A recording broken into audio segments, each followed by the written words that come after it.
Talking of Sri Lanka, in the global geopolitics, we are the grass. Elephants trample us, but we still keep growing. So I thought I would share my experience. When you asked me of navigating in the thickening fog, I was reminded of what Napoleon said. Even amidst the thick fog of war, you should be able to identify the terrain.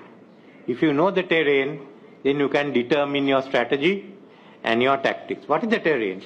We are amidst the unmaking of the global order. The scale of change is something is not limited to geopolitics or geoeconomics. It goes far beyond. It's driven by that. Technology, for instance. And in the case of technology, China, India, Russia, all the Eurasian countries are also now coming out on top compared to the West. Then the question of finances, of cryptocurrency, of climate change. So we are in the society, the social interactions. So what we are noticing on the one hand is the global power shifting away from the West. And it's bringing about a multipolar world. But what is this multipolar world? On one hand, we can see the emergence of Asia, Africa, Russia, what you call Eurasia with Latin America, Eurasia Plus, with an organization, the BRICS Plus, and how that is going to develop. But there are also alternative power structures to the state, which has come up.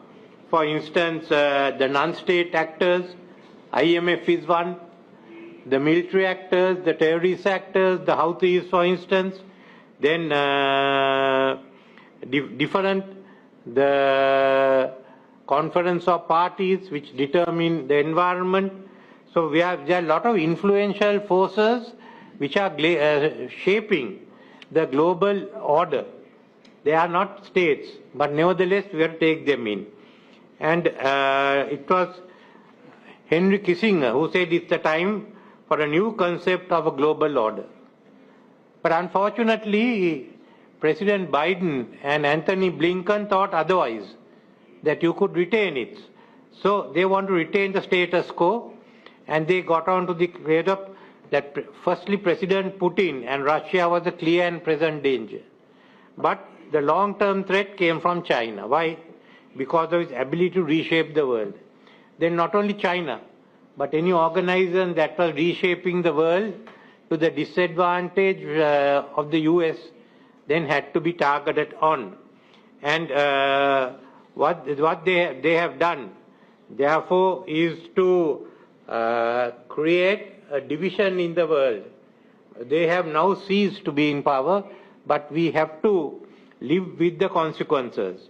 And in the process, it has made Indian Ocean the most strategic region in the world. Firstly, you have Ukraine.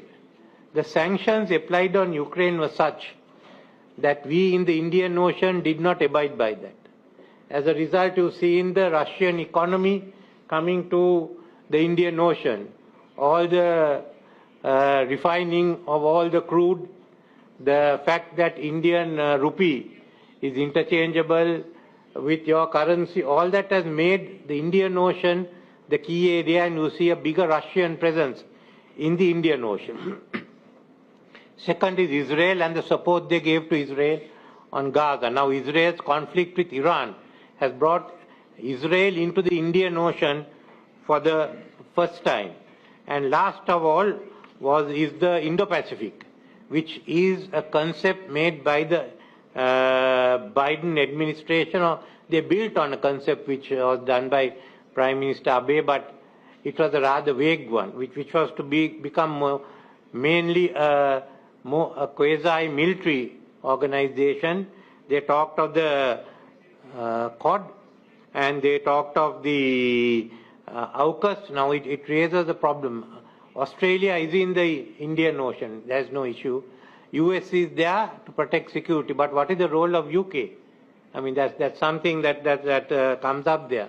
So we go by the Bandung communique and the flow of it to the non-aligned movement onwards, and what's called the Dasasil, or the 10 precepts that was sent out by the Bandung communique.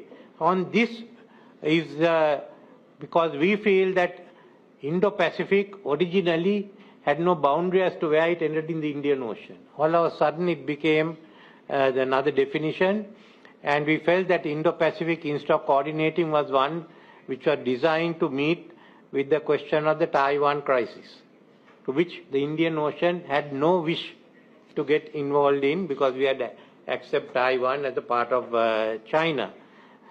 So in the first instance, India said they are not treating the Quad as a military alliance. Secondly, we had the Jakarta Concord of 2017, which asked for the Indian Ocean as a zone of peace and the freedom of navigation in the Indian Ocean. Then we've taken on the ASEAN outlook on the Indo-Pacific, where we do not treat this as a contiguous territorial space.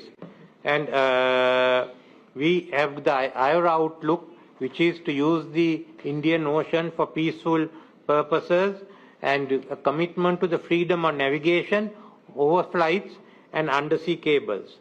Then a recognition by many of us as India as the net security provider, and we treat China as a key trading partner, and Japan both having an interest in the Indian Ocean for trade. And the US role, which was in 77 at that time, I happened to be the Deputy Minister of Foreign Affairs, we recognize as ensuring security of the sea routes, not for interrupting it. So wherever the Indo-Pacific was one of interrupting, we did not give support. But when US took part in ensuring the freedom of navigation like Operation Prosperity Guardian, Sri Lanka was the only navy, Asian navy, to send a ship in. So we've drawn a distinction between the dual roles of the US. But now we have the BRICS. BRICS are firmly in place, and the development of the world order has to take recognition of the functioning of the BRICS, and of course the new order that has come into place. BRICS have also brought in the NDB and the contingent reserve arrangement, but more than that, China has come in with the BRI and the AIIB. So it's there. Then India is now coming out with SAGA. So we're getting a new economic framework, while US has gone away from development assistance, and UK has decided that they will send the money as far as they are concerned on defense. So we have now a new situation which we have to live with. Firstly is that we have to recognize the shift of power, and it's a multipolar world. So we should ask for G7 to be scrapped and G20 to take its place. You do not need G7 and G20. G20 has all the key players into it. So around G7 and not around G20, that's one thing. Secondly is the recognition of the role that's been played by BRICS Plus. So you have to bring BRICS into it. It's useless talking of G7 when most of the countries don't even count very much as far as we are concerned. The other issue is that in President Trump and Secretary Rubio, at least they recognize the fact the global order is undergoing transformation.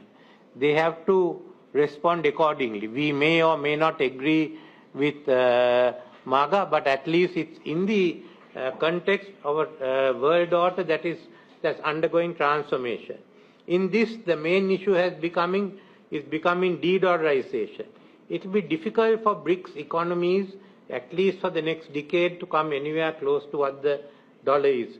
But we should go in for some compromise, that all economic arrangements requires consultation with the BRICS and all our countries.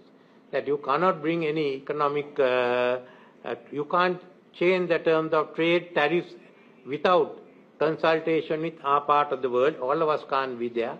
So let BRICS be the representative. Therefore, even the issue of cryptocurrencies, use of technology should be governed by that. And we have to uphold the Indian Ocean as a zone of peace. So this is one of the issues. The other issue that has come up and which is of concern to us is the Israel presence in Iran. The G7 communique of yesterday justifying it as self-defense is not acceptable because the attack took place while talks were going on. If it took place, to give the most favorable interpretation to Israel, then it had to be after the talks were over and if it broke down. But talks went on. The 60-day period was over, but the United States decided to give it extension by going for another round. So this concept of self-defense is harmful. Secondly, what we are afraid is the Israel attack has not, as they intended, destroyed everything in the first attack. So you can witness maybe a more drawn-out conflict which has to be brought to an end. So this is the terrain we have as of today, and it's within this we have to decide how we go forward. Thank you.